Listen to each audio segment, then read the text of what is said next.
Have you ever wondered what would happen if your name simply disappeared? Not from a phone book, not from a database, but from eternity itself. What if an ancient prophecy, written nearly 2,000 years ago, is quietly unfolding right now, and most people don't even realize they're part of it? The Bible speaks of a moment when Jesus returns, not as a suffering servant, but as a judge. A moment when names are either remembered or erased, and the question is unsettlingly personal. When that moment comes, will your name be saved? Or will it be wiped away? Because according to Scripture, this isn't just about the future, it's about right now, and the choice may be closer than you think. From Genesis to Revelation, the Bible carries a single unbroken thread, the idea that God knows His people by name. In Exodus, Moses pleads with God, saying, "If you will forgive their sin, but if not, blot me out of the book you have written." And God responds with chilling clarity, "Whoever has sinned against me, I will blot out of my book." Centuries later, the prophet Daniel describes a final time of trouble unlike any the world has ever seen. And in that moment, he writes, "Everyone whose name is found written in the book will be delivered." Then we arrive at Revelation, the last book of the Bible, where the imagery intensifies. John describes books being opened, he describes a book of life, and he describes a judgment where everything changes. Forever, yet for centuries, scholars have debated what this really means. Is the book of life symbolic or literal? Can a name truly be erased? Is judgment about punishment or separation? And most haunting of all, how does someone know where they stand before that day arrives? This mystery has echoed through churches, monasteries, and quiet prayers for generations. Because buried within these verses is a truth that feels both terrifying and breathtakingly hopeful. In biblical language, a name is never just a label. A name represents identity, belonging, purpose in ancient cultures. To know someone's name meant you knew who they truly were. And for God to write your name meant recognition, relationship, and covenant. Revelation 20 describes the dead standing before God. Books are opened. And then, another book, the book of life. This isn't a random list. It's not about fame or accomplishment. It's not about how visible you were to the world. It's about whether you belonged to the Lamb.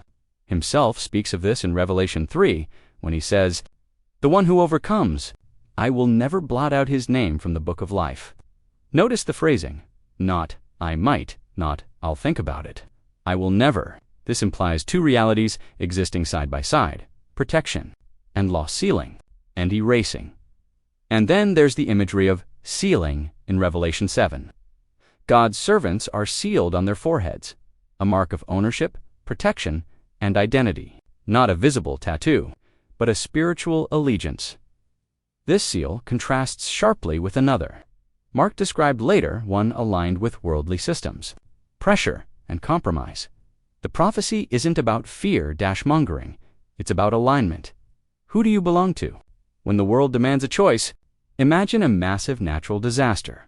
Rescue teams arrive with a list not of the strongest, richest, or loudest, but of those registered for evacuation.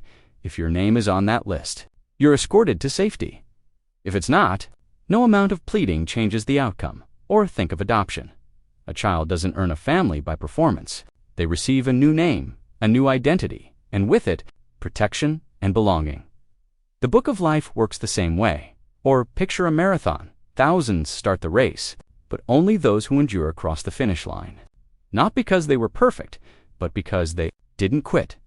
Even graduation ceremonies mirror this truth. Your name is called, you step forward, your identity is confirmed. No one else can answer for you. In a modern world obsessed with digital identity, usernames, profiles, verification badges, the idea of a divine registry suddenly feels very close. What defines you? What marks you? Who claims you? Because when systems collapse, only one identity lasts. Here's where the tension sharpens. Revelation doesn't describe judgment as chaotic or impulsive. It's measured, intentional, final. Those sealed by God are protected not from hardship, but from ultimate loss. Those aligned with the world's systems are promised security until those systems fall. This isn't about God hunting for reasons to condemn. It's about revealing what people already chose. Light reveals, darkness conceals, and when Jesus returns, concealment ends. The terrifying part isn't judgment itself. It's realizing too late that identity was outsourced to things that couldn't. Save .status, .comfort, .approval, .control, .the prophecy forces a question we often avoid when pressure rises. Where does your loyalty go? Because seals don't appear at the last second. They're formed over time through daily choices, quiet faithfulness, endurance. When no one is watching, now comes the heart of the prophecy. Revelation doesn't end with ERA, it ends with victory. John sees Mount Zion not as a place of fear, but triumph. He sees the Lamb standing, surrounded by those who bear his name and his Father's name.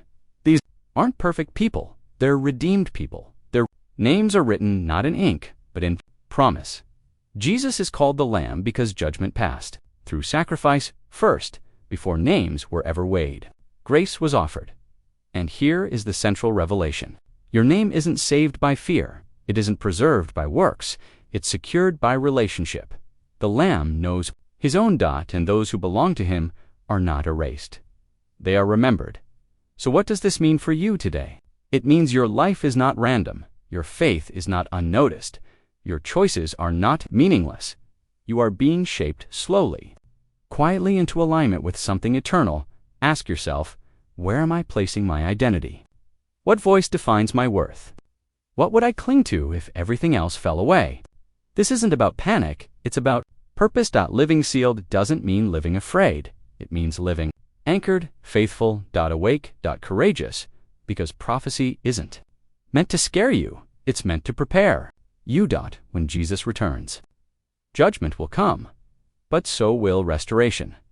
The same God who opens books, wipes tears, the same judge, is the shepherd.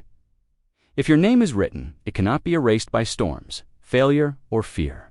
You are known, you are seen, you are called, and as this world grows louder, darker, and more uncertain, hold fast, because the final word isn't ERASURE, it's life. And if this journey through Scripture stirred something in you, stay with us. There is more wisdom to uncover, more mystery to explore, and more hope to reveal. Until then, walk, sealed. Walk, faithful. And remember, your name matters.